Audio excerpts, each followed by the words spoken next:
మనం ఆనందంగా ఉండాలి అంటే మన దగ్గర 100% ఉండి తీరాలి.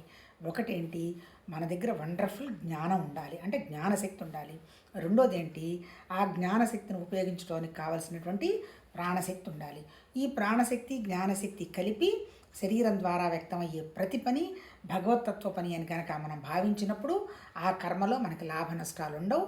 అప్పుడేమవుతుంది, మన బుద్ధి ఇంకా మన జ్ఞానం ఇంకా పెరుగుతూ ఉంటుంది. ఆ తర్వాత మనం కొద్దో గొప్ప ఇంద్రియాలను కంట్రోల్ చేసి మనసును అంతర్ముఖంగా తీసుకెళ్ళి లోపల పరమాత్మతత్వం ఉందనేటువంటి భావాన్ని కనుక నమ్మాము అంటే ఇంకా మన శక్తి పెరుగుతూ ఉంటుంది. మనం మాట్లాడే మాట కానీ ఆలోచన కానీ పని కానీ భగవతత్వంలో అయిపోతాయి.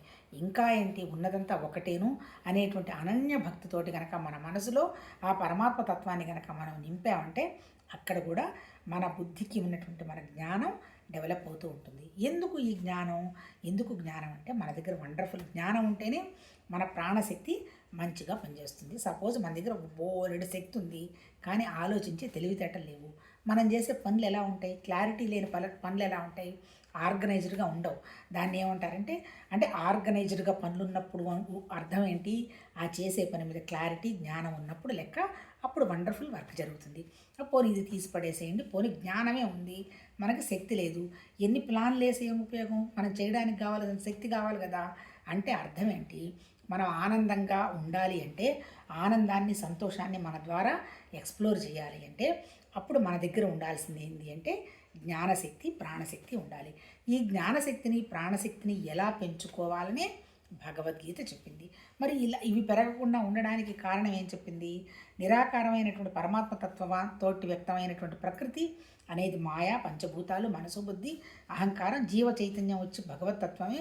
కానీ ఆ విషయాన్ని మర్చిపోయి కామక్రోధ లోభమోహ మదమాశ్చర్యాలను మనసు కంటించుకొని అవే సత్యం అనుకుంటూ అసలు విషయాన్ని మర్చిపోయింది. అంటే ఆ మర్చిపోవడానికి కారణం ఏంటి, అజ్ఞానం అని చెప్పాడు.